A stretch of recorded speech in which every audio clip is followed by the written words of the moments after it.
Mayor గారు, జిల్లా collector గారు, ఎండి విజయ డైరీ, జాయింట్ కలెక్టర్ గారు, ఆర్డీఓ గారు, జిఎం గారు, ప్రియమైన ఖమ్మం ప్రముఖులకి, అదేవిధంగా పత్రికా విలేకరులకు హృదయపూర్వక నమస్కారం.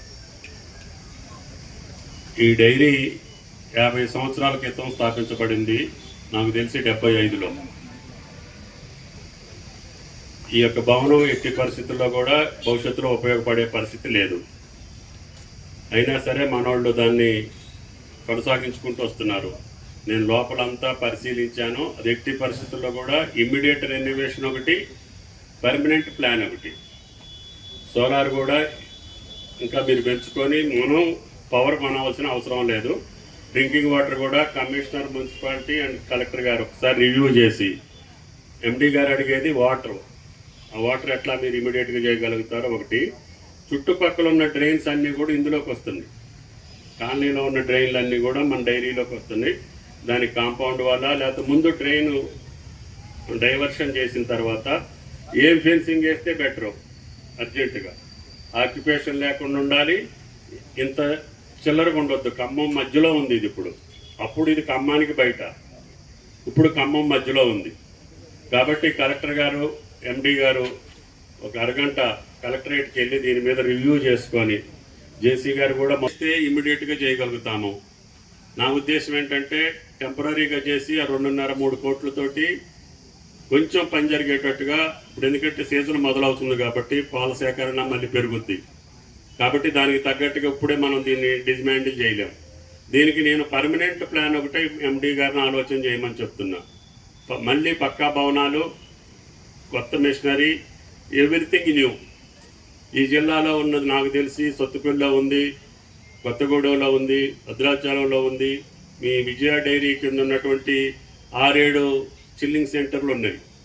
వీటిని ఓవరాల్గా మీరు ప్రాజెక్ట్ రిపోర్ట్ తయారు చేసి ఇమ్మీడియట్గా ప్రభుత్వ దృష్టికి తీసుకురమ్మని చెప్పి ఎండీ గారికి విజ్ఞప్తి. కాబట్టి ఇందాక మీరు చెప్పినటువంటి పాడి పంట పండిస్తున్నాం కానీ పాడి తగ్గిపోతుంది. ఆ పాడి తగ్గటం వల్ల ఇతర రాష్ట్రాల నుంచి మనకు పాలు తెచ్చుకోవాల్సిన పరిస్థితి వస్తుంది. అవి కూడా స్వచ్ఛమైన పాలు కావు. నాకు తెలిసి యూరియాతోటి కూడా పాలు తయారు చేస్తున్నారు. అశ్వరాపేటలో కూడా ఆ ఫ్యాక్టరీలు ఉన్నాయి, జిఎం గారు. అర్థమైందా? అందుకని సమాజం కోసమైనా మనం ఇప్పుడు పాల ఉత్పత్తి చేసే కుటుంబం సుఖంగా సంతోషంగా ఉంటుంది. కాబట్టి మీరు అన్నట్టు గేదెకి సంబంధించిన గేదె పాలు ఖమ్మం జిల్లాలో, ఖమ్మంలో ఆవు పాలు తక్కువ అసలు ఉండవు నాకు తెలిసి. కాబట్టి దయచేసి మీరు దాన్ని ప్రమోట్ చేసి, ఇప్పుడు పేదలకు వెళ్ళినాయి. ఇంతకుముందు అంటే పెద్దల దగ్గర ఉండే పశువులు, ఇప్పుడు వాళ్ళు ఎవరు కూడా పశువులు పెంచి పాలు తీసేవాళ్ళు లేరు. ఎవడన్నా తెలంగాణ వాడు పాలు తీసేవాడు, పేడ తీసేవాడు లేడు. మేమందరం లాగు చొక్కా దొడుక్కొని బయట రోడ్లు అమ్మడం, అప్పనంగా తిరగటమే కాదు, కల్తీ అన్నీ మేమే తింటాం. పాలు కావచ్చు, ఏదైనా సరే కల్తీ. మా బతుకు ఏంటంటే మాకు పాలు తీసుకునే అవకాశం కూడా తెలంగాణలో లేదు. పాలు తీసేవాడు కూడా బయట నుంచే రావాలా, పేడ తీసేవాడు కూడా బయట నుంచే రావాలి. కాబట్టి పాడి తగ్గిపోతుంది. దాన్ని ప్రమోట్ చేస్తే సామాన్య కుటుంబాలు, మధ్యతరగతి కుటుంబాలు సుఖశాంతులతో ఉంటాయి, ఆరోగ్యంగా ఉంటాయి, సమాజానికి కూడా సేవ చేసినట్టు అవుతుంది. కాబట్టి అందుకనే చంద్రశేఖర్ రెడ్డి గారిని ప్రత్యేకంగా ఆయనకి ఐఏఎస్ ఇచ్చి డైరీకి తీసుకున్నాం. కాబట్టి ఆయన గారిని మనసు పెట్టి పనిచేయమని చెప్పాం. ఆయన అసలు నా దగ్గర వేరే ఉద్యోగంలో ఉంటే కాదు, ఇది సామాన్యులకి, శ్రమజీవులకి, కష్టజీవులకి ఉపయోగపడేది. ఇప్పుడు ఎకరం పొలం లేనివాడు కూడా బయటికి వెళ్ళి చెత్త మోపు మోసుకొచ్చి ఆ తల్లి పాలు గేదెను పెంచుకుంటుంది. ప్రతి ఇంటిలో కూడా పేదవాళ్ళ ఇంట్లో ఒక గేదె ఉంటుంది ఇప్పుడు. కాబట్టి దయచేసి పేదవాళ్ళకి సాయం చేయాలి అంటే మీరు ఈ డైరీని ఇమ్మీడియట్గా ఖమ్మం జిల్లాలో ఉన్నటువంటి అన్నింటినీ కూడా రెనోవేట్ చేయటం, మ్యాక్సిమం కెపాసిటీకి తీసుకెళ్ళటం, ఖర్చు తగ్గించుకోవటం, దాని తర్వాత ఆదాయాన్ని పెంచుకోవటం. దాన్ని ఎట్లా ఉపయోగించుకుంటారో మీరు సిన్సియర్ ఆఫీసర్ని ఉన్నకాడికి వేసుకొని దీన్ని అభివృద్ధి చేయాలి. దీనికి సంబంధించింది ఈరోజే కలెక్టర్ గారితో మీరు కలెక్టరేట్కి వెళ్ళి ఆయన గారితో సంప్రదించి తర్వాత హైదరాబాద్కి వచ్చిన తర్వాత ప్రభుత్వం ఏం చేయాలో చెప్పండి. నేను ముఖ్యమంత్రి గారితో మాట్లాడి ఈ డైరీలకు సంబంధించి. ఎందుకంటే కరీంనగర్ నా కళ్ళ ముందే అది బ్రహ్మాండంగా ఎక్కడికో వెళ్ళిపోయింది. ఈ ప్రొడక్ట్సే కాదు, ఇంకా బై ప్రొడక్ట్స్ చేస్తున్నారు వాళ్ళు. మరి వాళ్ళు అడ్మినిస్ట్రేషను గవర్నమెంట్లో ఉంది, మీరు గవర్నమెంట్లోనే ఉన్నారు.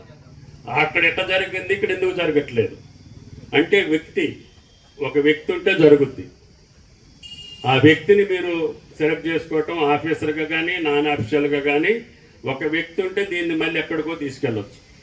నాకు తెలిసి విశాఖపట్నం డైరీ ఆయన అసలుకి నేను చచ్చిపోతాను నాకు వయసు పోయిందంటే కూడా ఆయన్నే ఉండమంటారు, తులసిరావు గారిని. ఇప్పుడు ఆయన అబ్బాయి అనుకుంటారు. నాకు తెలిసి 40-50 ఏళ్ళ బట్టి నాకు గుర్తు తిరిగిన కాడ నుంచి ఆయనే చైర్మన్. ఎందుకంటే పాడి రైతులలో ఒక నమ్మకం, ఒక విశ్వాసం, ఇది ఉండాలి అంటే అక్కడ ఉద్యోగస్తులకు కానీ నాన్ అఫీషియల్కి కానీ మనసు ఉండాలి, దాని మీద ఇది ఉండాలి, చేయాలనే తపన ఉండాలి. తపనుండే మన